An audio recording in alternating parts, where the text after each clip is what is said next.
Hello friends, hello alkane અને hello arene સંયોજનોની અંદર આપણે જે છે કે રાસાયણિક પ્રક્રિયાઓ જોતા હતા. એ રાસાયણિક પ્રક્રિયામાં હેલો આલ્કેન અને હેલો એરિન સંયોજનોની અંદરથી આપણે હેલો આલ્કેન સંયોજનોની રાસાયણિક પ્રક્રિયા જોતા હતા. અને એમાંથી આપણે પહેલી પ્રક્રિયા જોઈ ગયા હતા કેન્દ્ર અનુરાગી વિસ્થાપન પ્રક્રિયાઓ. તેની અંદર આપણે જે છે કે SN1, SN2, કિરાલ કાર્બન, પ્રકાશ સમઘટકો એ બધા વિશેની માહિતી મેળવી. હવે આપણે અહીંયા આગળથી એની બીજી પ્રક્રિયા છે વિલોપન પ્રક્રિયા. તો હેલો આલ્કેન સંયોજનોની રાસાયણિક પ્રક્રિયામાં વિલોપન પ્રક્રિયા જે છે કે આપણે 11th માં બી થોડી ઘણી શીખીને આવ્યા છે, બીટા વિલોપન પ્રક્રિયા. તો એ પ્રક્રિયા આપણે અહીંયા આગળથી જોવાની છે. તો વિલોપન પ્રક્રિયાની અંદર કે જે હેલોજન ધરાવતો કાર્બન છે, કે ધારો કે હેલોજન ધરાવતો કાર્બન અને એની બાજુવાળો એક કાર્બન, તો જે હેલોજન ધરાવતો કાર્બન છે એને આલ્ફા કાર્બન કહીએ છીએ, એની બાજુવાળા કાર્બનને આપણે બીટા કાર્બન કહીએ છીએ. તો ધારો કે અહીંયા આગળથી બધા હાઇડ્રોજન જોડાયેલા છે, તો એ હાઇડ્રોજનમાં આ હાઇડ્રોજનને આપણે આલ્ફા હાઇડ્રોજન કહેવાય, અને જે બીટા કાર્બન સાથે જોડાયેલા હાઇડ્રોજન છે એને આપણે બીટા હાઇડ્રોજન તરીકે લખી શકાય છે. તો આ બધા બીટા હાઇડ્રોજન છે અને આ રહ્યા આપણા આલ્ફા હાઇડ્રોજન છે. તો આવી રીતે આપણે એને દર્શાવી શકાય છે. તો હેલોજન ધરાવતા કાર્બનને આપણે કયો કહીએ છીએ? Alpha carbon. અને તેની બાજુવાળા કાર્બનને આપણે કહીએ છીએ બીટા કાર્બન. તો આ રીતે અહીંયા આગળથી આ પ્રક્રિયા જે છે કે વિલોપન પ્રક્રિયામાં કે આલ્ફા કાર્બન ઉપરથી હેલોજન દૂર થાય છે અને બીટા ઉપરથી હાઇડ્રોજન દૂર થાય છે. એટલે કે બંને અહીંયા આગળથી દૂર થાય છે, તેથી આને આપણે શું કહેવામાં આવે છે? વિલોપન પ્રક્રિયા. વિલોપન પ્રક્રિયા માટે આપણે અહીંયા આગળથી ઉદાહરણ જોઈશું. કે ધારો કે આપણે અહીંયા આગળથી લઈ લઈએ ઉદાહરણ કે ધારો કે CH3 CCl HH. તો ક્લોરોઇથેન છે, ક્લોરોઇથેન. તો આ ક્લોરોઇથેનની આપણે અહીંયા આગળથી આલ્કોહોલિક KOH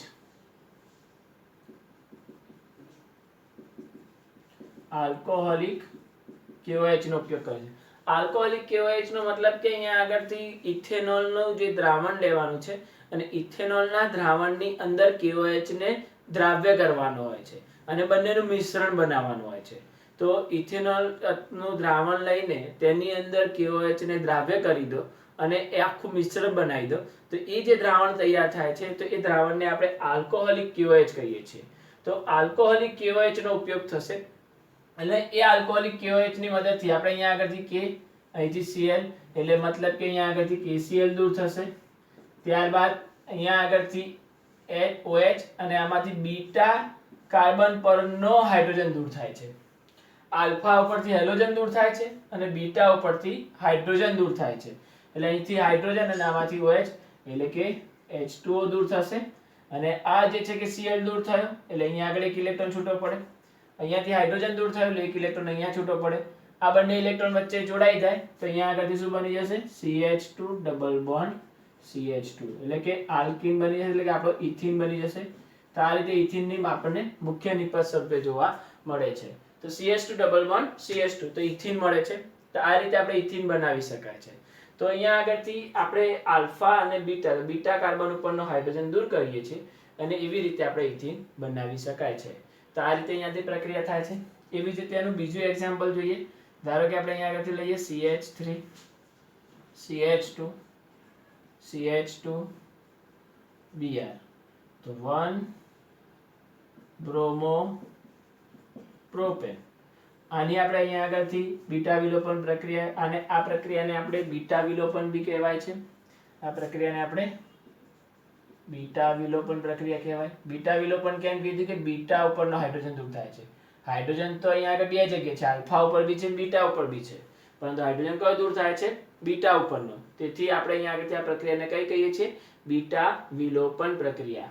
અથવા આપણે આને જે છે કે આમ બી કહી શકાય કે હાઇડ્રોજન અને હેલોજન બંને દૂર થાય છે, તેથી આને ડી હાઇડ્રો હેલોજિનેશન. એટલે હાઇડ્રોજન અને હેલોજન બે વસ્તુ દૂર થાય છે. દૂર થાય એટલે આપણે ડી શબ્દ આગળ લગાવી દઈએ છીએ. એટલે હાઇડ્રો અને હેલોજન એટલે કે ડી હાઇડ્રો હેલોજિનેશન. તો આ પ્રક્રિયાને આપણે વિલોપન પ્રક્રિયા, બીટા વિલોપન પ્રક્રિયા અથવા ડી હાઇડ્રો હેલોજિનેશન પ્રક્રિયા તરીકે લખી શકાય છે. હવે આની અંદર આપણે જે છે કે 1 બ્રોમો પ્રોપેન લઈએ છીએ. આ 1 બ્રોમો પ્રોપેનની આલ્કોહોલિક KOH સાથે પ્રક્રિયા કરીશું. આલ્કોહોલિક KOH સાથે પ્રક્રિયા કરતા આપણને અહીંયા આગળથી શું થશે કે Br એક આલ્ફા કાર્બન ઉપરથી Br અને બીટા કાર્બન ઉપરથી હાઇડ્રોજન, ધારો કે આપણે અહીંયા આગળ તેને છૂટા કરીએ તો અહીંયા બે હાઇડ્રોજન આવશે આવી રીતે બીટા ઉપર અને આલ્ફા ઉપર અહીંયા આગળથી ધારો કે અહીંયા આગળ Br અને આ બે હાઇડ્રોજન, તો આલ્ફા ઉપરથી Br અને બીટા ઉપરથી હાઇડ્રોજન, તો અહીંયા આગળથી K અને અહીંયાથી Br, તો KBr પ્લસ અહીંયાથી OH અને અહીંથી H એટલે H2O દૂર થશે, પ્લસ આપણે અહીંયા આગળથી જે છે કે બંને ઉપર એક એક ઇલેક્ટ્રોન આવી જશે બંને વચ્ચે, તો અહીંયા આગળથી આવી જશે CH3 CH double bond CH2, જોઈ શકાય CH3 CH બચ્યો તો CH અને આ સિંગલ બોન્ડ હતો ને આ બે ઇલેક્ટ્રોન જોડાઈને ડબલ બોન્ડ અને આ બચેલા CH2 તો આ CH2, તો આ સંયોજન મળી જશે આપણો પ્રોપીન. તો આવી રીતે અહીંયા આગળથી બીટા વિલોપન પ્રક્રિયા કરી શકાય છે. તો આ થઈ તમારી બીટા વિલોપન પ્રક્રિયા કે જેની અંદર આપણે અહીંયા આગળથી જોઈ ગયા કે આમાં એક આલ્ફા કાર્બન છે જે હેલોજન ધરાવતો કાર્બન છે ને આપણે આલ્ફા કાર્બન કીધો અને એની બાજુમાં એક બીટા કાર્બન છે, તો એના આધારે આપણે અહીંયા આગળથી આ નિપજ બનાવી શક્યા. પરંતુ જો કોઈ એવી ઘટના બને કે જેમાં એક કરતા વધારે બીટા હાઇડ્રોજન પ્રેઝન્ટ હોય તો એમાં નિપજો વધારે મળવાની સંભાવના છે. તેમાં મુખ્ય નિપજ કઈ બને અને ગૌણ નિપજ કઈ બને એ આપણે અહીંયા આગળથી જોઈશું. તો એના માટે અહીંયા આગળથી એલેક્ઝાન્ડર જેટ્સેવે એક નિયમ આપેલો છે જેને આપણે જેટ્સેવના નિયમ તરીકે બી દર્શાવી શકાય છે. તો જેટ્સેવના નિયમને આધારે જ્યારે બીટા હાઇડ્રોજન વધારે હોય એટલે બીટા કાર્બન અહીંયાથી વધારે પ્રેઝન્ટ હોય એક કરતા વધારે, તો એ વખતે આપણે એ નિયમનો ઉપયોગ કરીને નિપજ બનાવી શકાય છે. તો હવે આપણે અહીંયા આગળથી જોઈએ આ વિલોપન પ્રક્રિયામાં જેટ્સેવના નિયમને.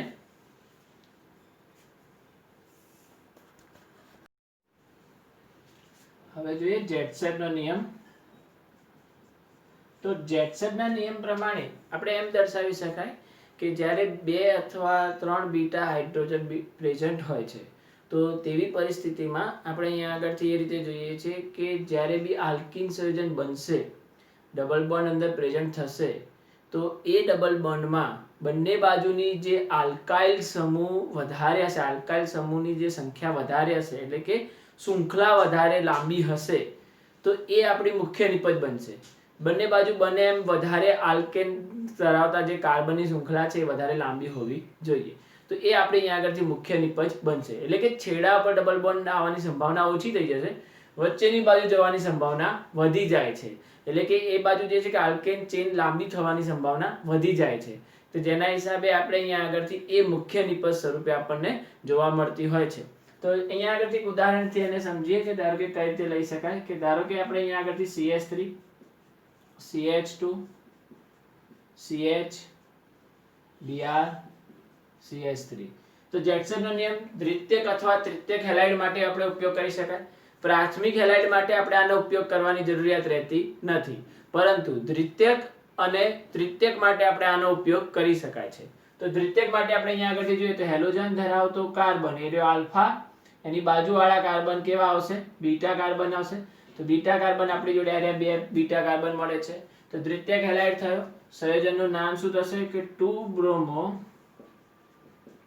બ્યુટેન. તો 2-બ્રોમો બ્યુટેન છે અને હેલાઇડ કેવો છે? દ્વિતીયક હેલાઇડ છે. તો આ દ્વિતીયક હેલાઇડ છે. આની આપણે આલ્કોહોલિક KOH સાથે પ્રક્રિયા કરો તો આલ્કોહોલિક KOH સાથે પ્રક્રિયા કરતા અહીંયા આગળથી તમને બે નિપજ મળવાની સંભાવના છે.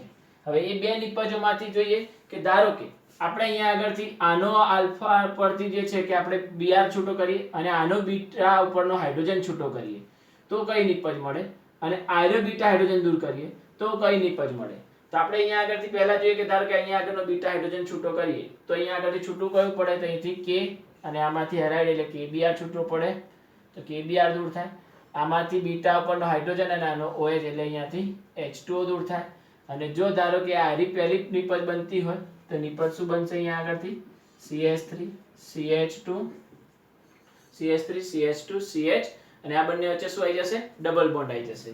તો ડબલ બોન્ડ CH2 CH3 છે તો એક હાઇડ્રોજન ગયો અને એક OH ગયો એટલે H2O ગયો તો CH2 બચશે અને અહીંયા આગળથી Br દૂર થઈ ગયો એટલે આ બંને વચ્ચે શું આવી ગયા ડબલ બોન્ડ તો એક આ નિપજ બની જેને આપણે અહીંયા આગળથી શું કહીશું બ્યુટ 1 ઇન તો 1 2 3 4 તો બ્યુટ 1 ઇન નિપજ મળે છે એવી જ રીતે આપણે અહીંયા આગળથી ધારો કે આ બાજુનો બીટા હાઇડ્રોજન દૂર થયો હોય તો કઈ નિપજ બની શકે તો CH3 ધારો કે અહીંયા આગળનો હાઇડ્રોજન દૂર થાય અને આનો Br દૂર થાય તો બંને વચ્ચે ડબલ બોન્ડ આવી જાય તો અહીંયા આગળથી જોઈએ આપણે તો CH3 CH એક હાઇડ્રોજન દૂર થઈ ગયો એટલે એક જ H આવશે ડબલ બોન્ડ CH અને પછી CH3 તો આનું નામ થશે બ્યુટ 2 ઇન તો આ જે બ્યુટ 1 ઇન અને બ્યુટ 2 ઇન જે છે કે બે નિપજો મળે છે હવે અહીંયા આગળથી જોઈએ તો આ આલ્કીન જે મળે ડબલ બોન્ડ આ બાજુ કાર્બનની સંખ્યા એક જ છે અને આ બાજુ 3 છે બંને બાજુ અહીંયા આગળથી બને એટલી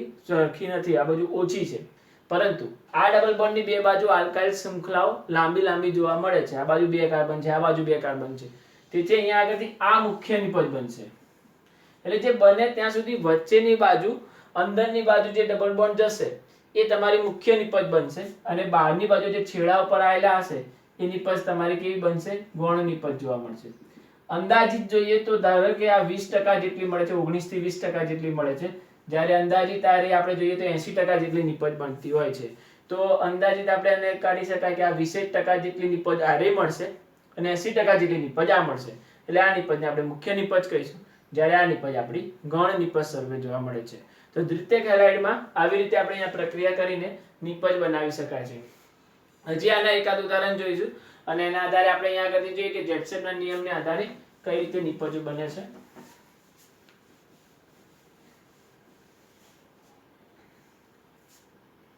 ધારો કે આપણે અહીંથી ઉદાહરણ લઈએ CH3 CH2 CH2 CH Cl CH2 CH3 તો આ રીતનું સંયોજન છે અહીંયા આગળથી નંબરિંગ થશે 1 2 3 4 5 6 તો 3 ક્લોરો હેક્ઝેન 3 ક્લોરો હેક્ઝેન તો આ 3 ક્લોરો હેક્ઝેન ની આપણે આલ્કોહોલિક KOH સાથે પ્રક્રિયા કરો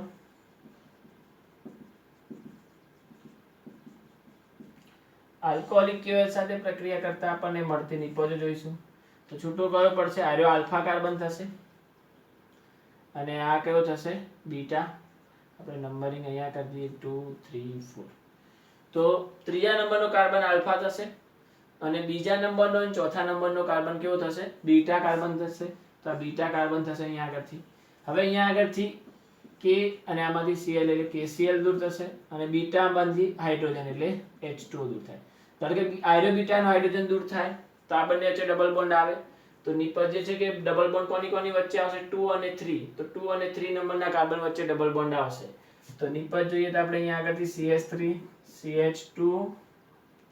CH2 CH double bond CH CH3 તો 1 2 3 4 5 6 તો જોઈ શકાય 2 અને 3 વચ્ચે ડબલ બોન્ડ પ્રેઝન્ટ થાય છે તો એક એરે નિપજ બને જેને આપણે અહીંયા આગળથી શું લખી શકાશે હેક્સ 2 ઇન છે ને બીજા ઉપર તો 2 ઇન હેક્સ 2 ઇન તો હેક્સ 2 ઇન હવે અહીંયા આગળથી જોઈએ તો આની અંદર શું નામ થશે અહીંયા આગળથી કે ધારો કે ઇનનો હાઇડ્રોજન દૂર થાય છે CH3 CH2 CH હવે આ બંને વચ્ચે ત્રીજા અને ચોથા વચ્ચે ડબલ બોન્ડ આવી જશે double bond CH CH2 CH3 1 2 3 4 5 6 તો હેક્સ 3 ઇન હેક્સ 2 ઇન અને હેક્સ 3 ઇન તો જોઈ શકાય કે અહીંયા આગળથી ઇન માં જેટલો વધારે નંબર આવતો હોય એટલે કે બંને બાજુ જે છે કે શૃંખલાઓ વધારે થાય છે કે 3 કાર્બનની શૃંખલા થાય છે જ્યારે આ બાજુ 2 કાર્બનની શૃંખલા થાય છે તેથી આપણે અહીંયા આગળથી આ જે છે કે મુખ્ય નિપજ સ્વરૂપે આવશે અને આ આપણી ગૌણ નિપજ એટલે બને એટલો ડબલ બોન્ડ અંદરની બાજુ જશે એટલું વધારે અહીંયા આગળથી નિપજ એ મુખ્ય બનશે અને આ નિપજ આપણને ગૌણ નિપજ સ્વરૂપે જોવા મળે છે તો આવી રીતે જે છે કે તમે જેટસનના નિયમનો ઉપયોગ કરી શકાય આ જ રીતે આપણે ત્રિત્યક માટે બી ઉપયોગ કરીએ તો ત્રિત્યક માટે જોઈશું હવે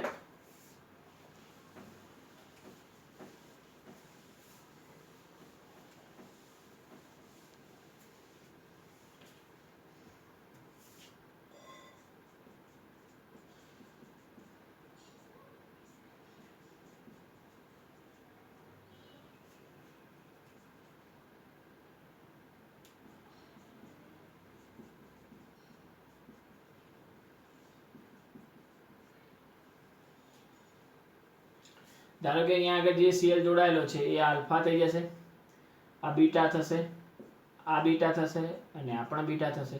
તો અહીંયા આગળ બીટા કાર્બનની સંખ્યા કેટલી છે? 3 બીટા કાર્બન છે. હવે એના આધારે આપણે આલ્કોહોલિક KOH સાથે પ્રક્રિયા કરો. આલ્કોહોલિક KOH સાથે તો અહીંયા આગળ બીટા 3 પ્રેઝન્ટ છે, તો નિપજો બી કેટલી મળશે આપણને? 3 નિપજો મળવાની સંભાવના છે. 3 બીટા પ્રેઝન્ટ છે તો 3 નિપજો મળવાની સંભાવના છે. તો આપણે જોઈએ અહીંયા આગળથી કે ધારો કે આપણે અહીંયા આગળ આરો આલ્ફા અને આ બીટા લઈએ તો આપણને કઈ નિપજ મળે? તો CH3 CH2 C આરો આલ્ફા અને આ બીટા લઈએ છીએ. તો આ બીટા લઈએ તો અહીંયા આગળથી C ડબલ બોન્ડ CH2 થઈ જશે. અહીંયા આગળથી એક હાઇડ્રોજન જશે અને અહીંયા આગળથી જે છે કે કાર્બન ઉપરની જે આ હેલોજન, તો હેલોજન અને આ હાઇડ્રોજન જે રીતે દૂર થશે. બાકી એક શાખા રહી આની, તો આ શાખાને આપણે અહીંયા આગળ લખી શકાય CH2 CH2 CH3. તો એક નિપજ આપણને આ મળી. ત્યારબાદ ધારો કે આપણે આર્યો લઈએ અહીંયા આગળથી, તો આ સંયોજન અહીંયા આગળથી દૂર કરીએ તો આ સંયોજનનું નામ શું થશે? અહીંયા આગળથી લાંબી સંખ્યા તો 1 2 3 4 5 તો આવી રીતે થઈ જશે. તો 2 ethyl pent 1 in 2 ethyl pent 1 in સ્વરૂપે થશે. હવે એવી જ રીતે ધારો કે આપણે અહીંયા આગળથી આર્યો આલ્ફા લઈએ, આર્યો આલ્ફા ને આર્યો બીટા લઈએ તો આ બંને વચ્ચે ડબલ બોન્ડ આવશે. તો CH3 CH2 C CH3 અને આ બંને વચ્ચે અહીંયા આગળ ડબલ બોન્ડ, તો ડબલ બોન્ડ CH થઈ જશે. આર્યો આપણે બીટા દૂર કરીએ છીએ હાઇડ્રોજન, તો CH CH2 CH3. તો ડબલ બોન્ડ ક્યાંથી નજીક છે? અહીંથી. તો 1 2 3 4 5 6 તો 4 મિથાઇલ હેક્સ 3 in તો આ રીતે થશે. ત્યારબાદ આપણે ધારો કે આર્યો દૂર કરીએ CH3 CH CH3 double bond આવશે અહીંયા આગળ આ બંને વચ્ચે, તો આ બંને વચ્ચે ડબલ બોન્ડ, બાકીની શૃંખલા CH2 CH2 CH3. હવે ડબલ બોન્ડ અહીંથી નજીક છે તો અહીંથી નંબરિંગ થશે. તો 3 મિથાઇલ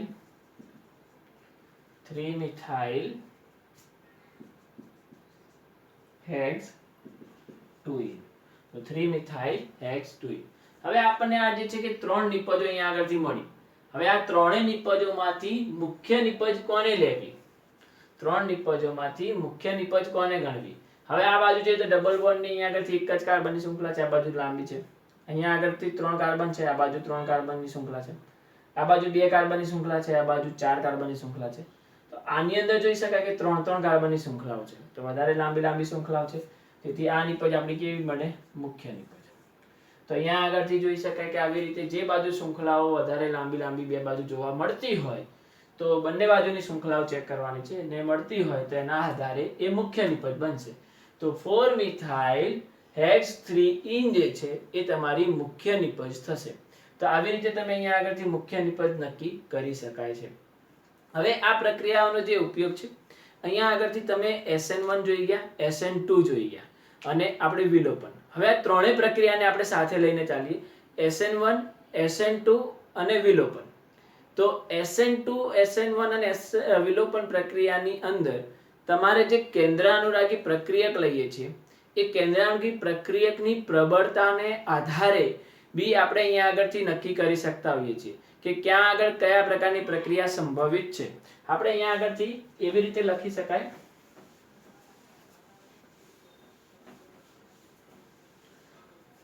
ધારો કે હેલાઇડ જે છે કે આપણે અહીંયા આગળથી 3 પ્રકારના હેલાઇડ મળે છે, પ્રાથમિક હેલાઇડ, દ્વિતીયક હેલાઇડ અને તૃતીયક હેલાઇડ.